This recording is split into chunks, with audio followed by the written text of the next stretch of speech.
So అందరికీ నమస్కారం. JR news group మీడియాకు స్వాగతం పలుకుతూ ప్రజలరా, తెలంగాణ రాష్ట్ర ప్రజలు మొత్తానికి తెలంగాణ రాష్ట్ర ప్రజాప్రభుత్వం బడుగు బలైన వర్గాలకు అధిక స్థానాలు కల్పించాలి, అధిక రిజర్వేషన్లు కల్పిస్తూ పదవులు ఇవ్వాలి, రాజ్యాధికారం వైపు వాళ్ళని తీసుకుపోవాలని ముఖ్యమంత్రి రేవంత్ రెడ్డి గారు, అదేవిధంగా ప్రజాప్రభుత్వ పెద్దలు కూడా కంకణబద్దులై పనిచేస్తున్నారు.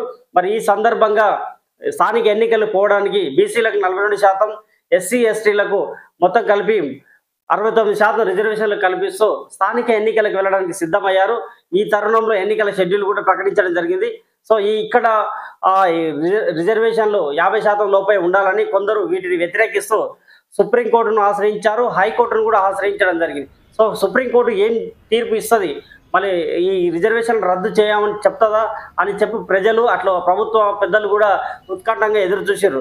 మొత్తానికి ఈరోజు ప్రస్తుతానికి ఢిల్లీలో ఉప ముఖ్యమంత్రి, అదేవిధంగా పొన్నం ప్రభాకర్, అదేవిధంగా వాకిటి శ్రీహరి కూడా ప్రభుత్వం తరపు నుంచి అక్కడ ఉండి న్యాయం అంటే ప్రభుత్వానికి అనుకూలంగా, రిజర్వేషన్లకు అనుకూలంగా తీర్పు వచ్చేలా వాదనలు వినిపించారని సంబంధిత అడ్వకేట్ల ద్వారా వారు అక్కడ ఉండి ఆ ప్రయత్నాలు చేశారని, విశ్వ ప్రయత్నాలు చేశారని చెప్పవచ్చు. మొత్తానికి ప్రభుత్వానికి ఒక ఊరాట లభించింది. మొత్తానికి ప్రభుత్వం అనుకున్న విధంగానే ఎవరైతే పిటిషన్ వేశారో ఆ పిటిషన్ని తోసిపుచ్చింది సుప్రీంకోర్టు. సో ఏమైనా ఉంటే సంబంధిత హైకోర్టులోనే ఇది చూసుకోవాలని చెప్పి తోసిపుచ్చడంతో ఇది ఒకసారి అనుకుంటే రాష్ట్ర ప్రభుత్వానికి ఇది ఒక ఊరటగా అని అనుకోవచ్చు. ఇంకోటి, బడుగు బలహీన వర్గాల ప్రజలకు కూడా సుప్రీంకోర్టు అండగా నిలబడిందని కూడా అనుకోవచ్చు. మళ్ళీ ప్రజలను మళ్ళీ హైకోర్టు మరి రేపు 8వ తేదీన హైకోర్టు కూడా ప్రకటించబోతుంది. వాళ్ళ విచారణ అనంతరం తీర్పును కూడా ఇవ్వబోతుంది. మరి ఏ విధంగా తీర్పును ఇవ్వబోతుంది అనేది చూడాల్సి ఉంది. మొత్తానికైతే 42% బీసీలకు రిజర్వేషన్లు ఇస్తూ అది ఎస్సీ ఎస్టీల మొదలు కలిపి 69 రిజర్వేషన్లు అమలు అయ్యే విధంగానే కనిపిస్తుంది. యథావిధిగా ఎన్నికలు జరిగే అవకాశాలు ఎక్కువ ఉన్నాయి.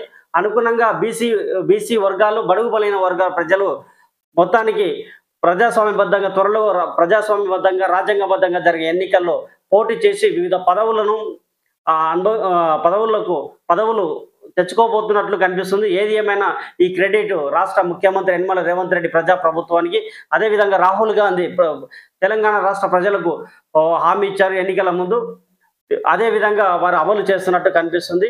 ఇకపోతే తెలంగాణను రోల్ మోడల్గా దేశానికి చూపించాలని కలలు కంటున్నారు. సో అది సాధ్యమయ్యే విధంగా కనిపిస్తుంది. ఈ ప్రభావం బీహార్ ఎన్నికల్లో కూడా కాంగ్రెస్ పార్టీ చూపించబోతుంది అని మనకు అర్థమవుతుంది. ఇది ప్రజలరా, మన ఛానల్ ఈ అంశం మీకు నచ్చితే లైక్ చేసి షేర్ చేయాలని కోరుతూ, మన జేఆర్ న్యూస్ ఛానల్ను సబ్స్క్రైబ్ చేసుకోవాలని కోరుతూ అందరికీ ధన్యవాదాలు.